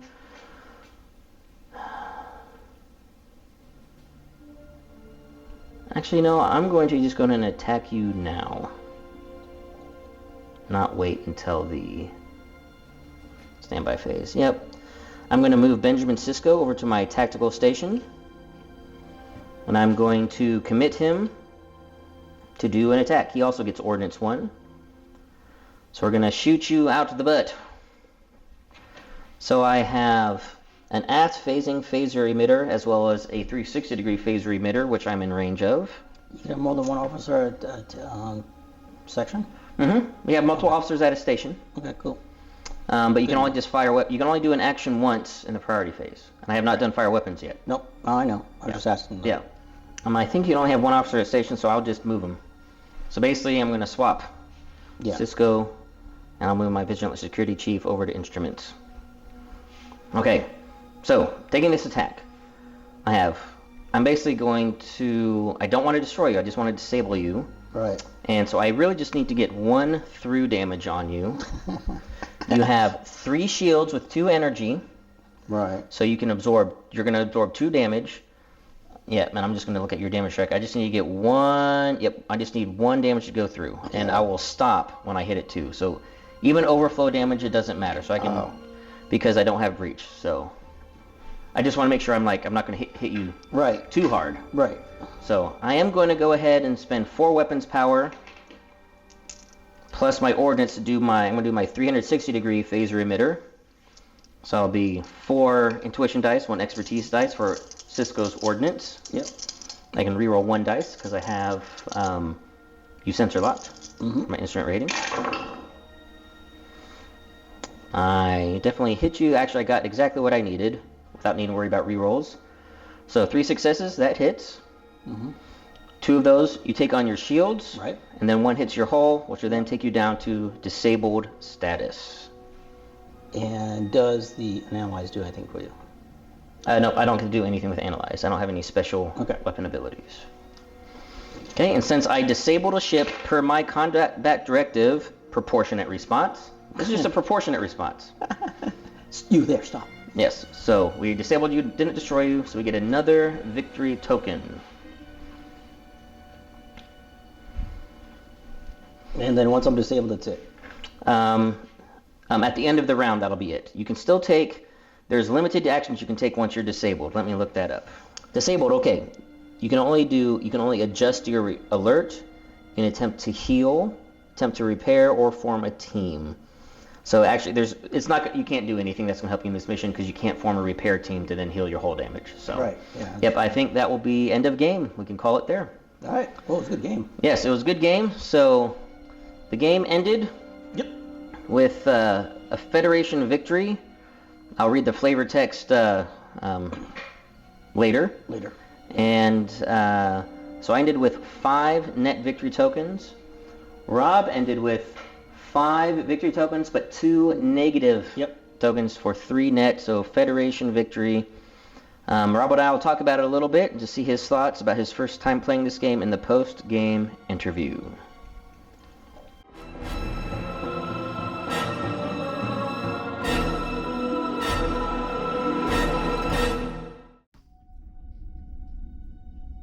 Thanks to the USS Defiant exposing the Dominion's scouting efforts and hidden military outposts, Starfleet Command has a clearer picture of the Dominion's shift in focus toward the region and can prepare.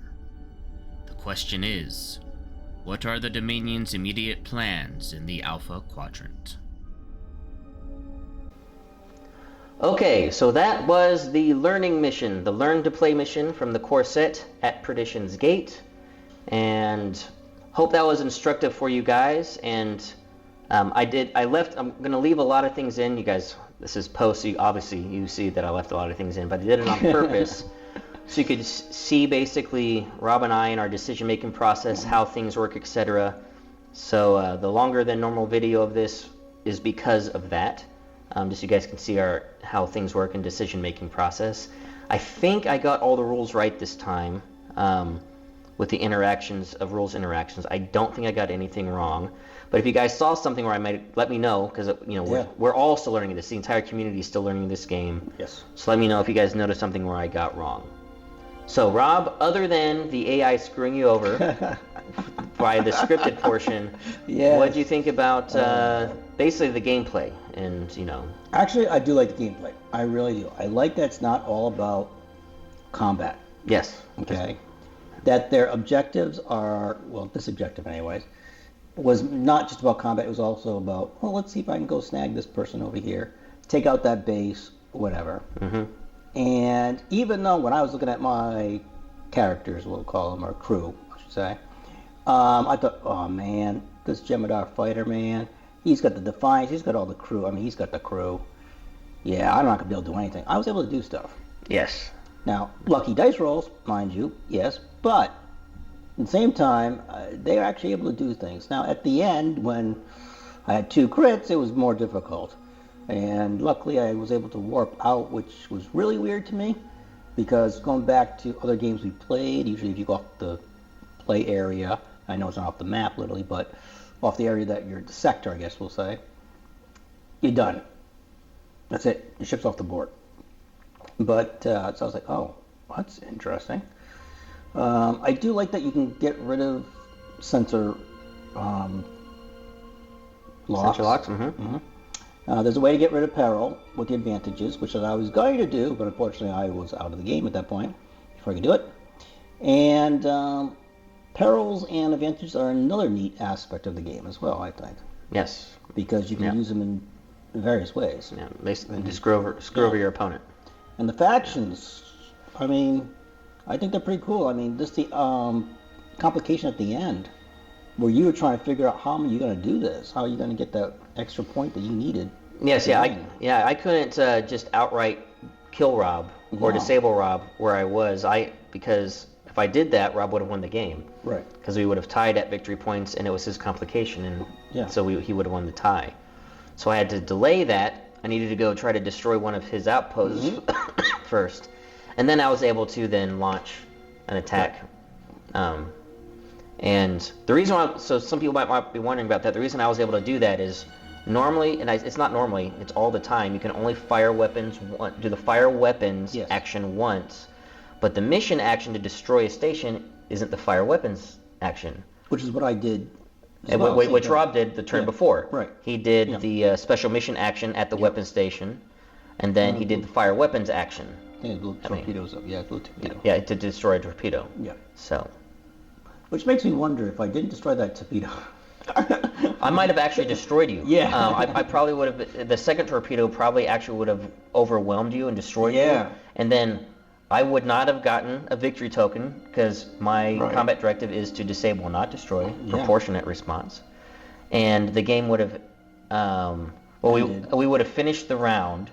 So I might have tried. I think it didn't have any more movement actions. So if I did, I could have tried to fly over and maybe destroy. But I don't think I had any more actions remaining. So probably the round would have ended, and Rob would have won. Wow. If Rob would have just let the torpedoes destroy him. Yeah, right. Which you won't. I mean, you don't want that to happen. You know? So just interesting thinking there that if Rob would have just let both quantum torpedoes hit him, it would have killed him and he would have won the game. Which is a weird thing. But anyways. But no, I like the game. I really do. I've been excited about it since you put the preview kit. And watching and learning about it and talking about it with you throughout the time. And I was like, oh, I just can't wait to get this going. And we had Thanksgiving was a big, we're going to do it probably the week of Thanksgiving if we both had the time, but we both didn't have the time with the holidays. But so we today was the day to do it, and I've enjoyed it. I really do. I can't wait to do the campaign. So see how that works. That's going to be a little bit different, and hopefully no more AI will screw me over here.